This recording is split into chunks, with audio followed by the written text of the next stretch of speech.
Have you been training in tennis and seem to have hit a plateau in your training? Are you looking for a way to improve your game? Well, this video may be just what you're looking for. In this video, we'll review 6 visually based ways you can implement to improve your tennis game. Hello, I'm Dr. Daniel Laby. I'm a sports vision ophthalmologist with 30 plus years of experience working with professional, Olympic, and elite athletes to help them maximize their vision for the best performance. What I do in this series is bring to you what I've learned from them so that you can maximize your performance just like the pros. There are many different shots and strokes that tennis athletes use in their game, including forehands and backhands, and about 80% of the strokes used actually are forehands and backhands. Being either an indoor or an outdoor game, there are many factors that go into making each point a success. Things like racket grip, movement, foot coordination, skill. All these factors go into how successful you can be in tennis. But one factor that's often overlooked is the role of vision in your tennis game. There are at least 6 ways you can use your visual system and your vision to improve your performance in tennis, and we'll go over 6 of them here in this video. For a more detailed look at each of these 6 areas, take a look at our blog at www.sportsvisionbydrlaby.com for a text-based review of these 6 items with more details that you might find valuable as well. Let's start with the first tip. Maximize visual abilities. By maximizing your visual abilities, your vision actually, to see things far away and up close, you'll be able to pick up the ball better, see its movement earlier, and react and plan for your shot to be a successful point. When we think about how vision can help tennis athletes, we immediately think of higher level visual functions.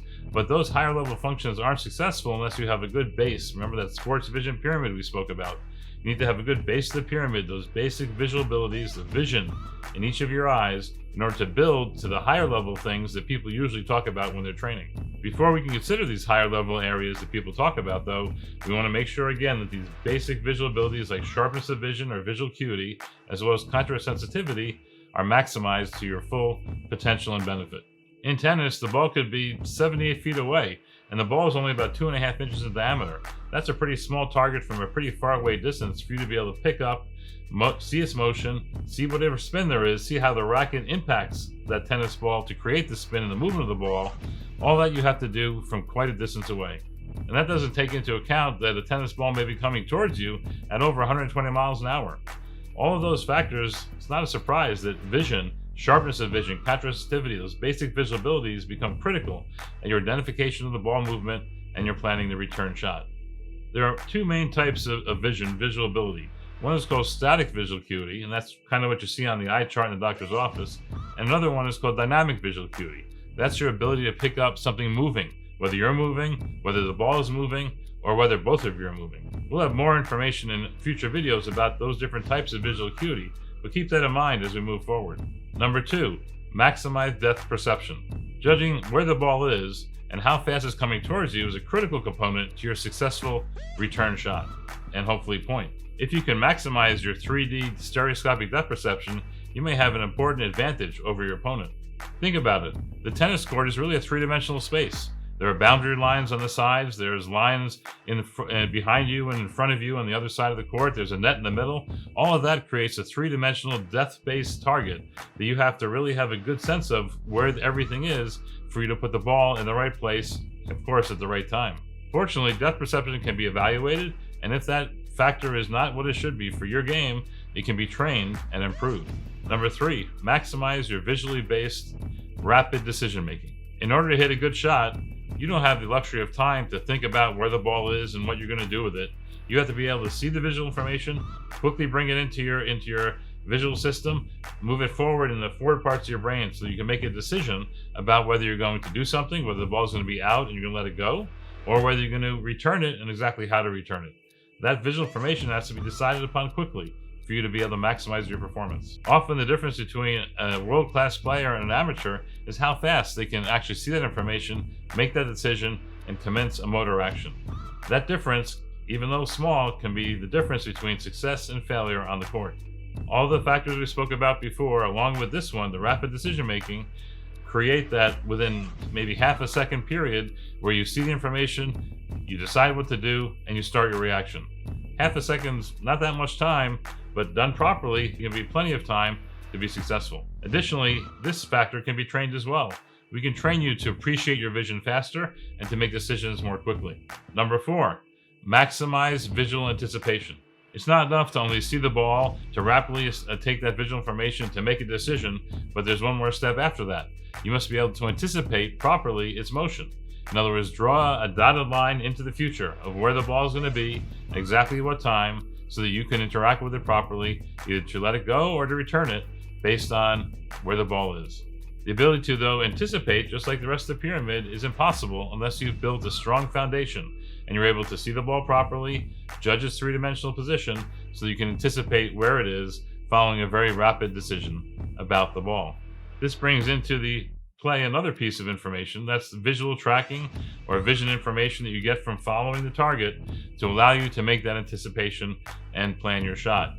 Eye tracking or vision tracking becomes important. Sometimes it involves movement of the eyes. Sometimes it simply involves observation for a short period in order to make that information and track the target without moving your eyes as to where the ball will be in the future. But again, the whole idea of this visual system is to be able to predict the future, to know where the ball is going to be so that you can make sure you're in the right place, in the right position, all set to make that return smash. Number 5 involves hand-eye coordination and reaction time. Once you're able to anticipate where the ball is going to be, you better be able to react it quick enough and bring your hands, guided by your eyes, into the right position to make that shot with the racket on the ball. Placing your racket at the right spot at the right time will allow maximal impact of your racket head on the ball, providing maximum return speed and the best chance for a successful point. The basic visual skills we've spoken about, along with the eye-hand coordination, along with obviously skill, comes together as a package to allow you the best chance for success on the court. If any one of those areas are deficient, your chance for success is reduced. Fortunately, we're also able to train reaction time.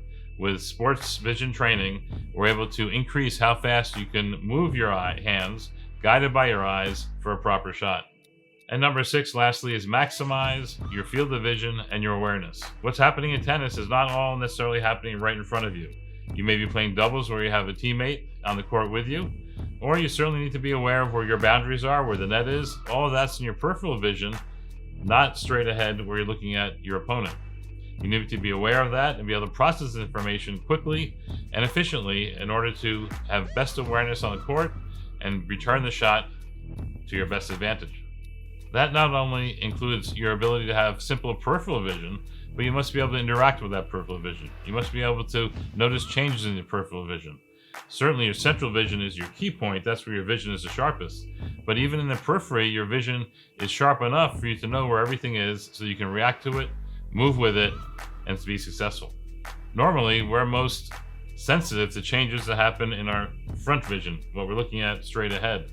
But sports vision can increase your awareness of what's happening in your periphery to allow you to interact with that more efficiently. Again, we want to maximize our central vision, maximize our peripheral vision, maximize our anticipation, maximize each of the 6 steps that we just spoke about for the best chance to perform well on the court. We have a saying amongst our colleagues that what we really want to do to be successful in sports vision is to make sure that if you have a problem, we can say to you confidently that it's not your vision, that it's something else. It may have to do with your racket, it may have to do with the equipment, it may have to do with your skill, in fact. But we want to be sure that in terms of vision, everything's been maximized to allow you to perform at your best. All the factors we've spoken about today can be evaluated and trained if they're not at 100% level. We have ideas, we know what's normal for elite tennis players, and if you're not performing at that level, at the elite level, then we have some work to do to improve it. Now, whether or not if we train you to work visually better than the elite athlete, well, that's going to make you perform even better, that's a question that research still needs to show. But certainly if you don't have the tools necessary to perform at a minimum level, that's going to be a problem, and that needs to be improved and corrected. We'll go into greater detail about each of these different areas and each different ways we can train and improve those areas. But for now, I want to give you a general overview of the important parts so that you can start thinking about where you may have an issue, where you may not have an issue, and go for a sports vision evaluation to be sure that each of these areas is performing at their best to allow you as a whole to maximize your performance on the court. If you haven't yet subscribed to our channel, please press the subscribe button below and the bell icon next to it so that you will get notified each time we put up a new video concerning either one of these areas in tennis or in sports vision in general. Thank you for watching, and we look forward to seeing you on future videos.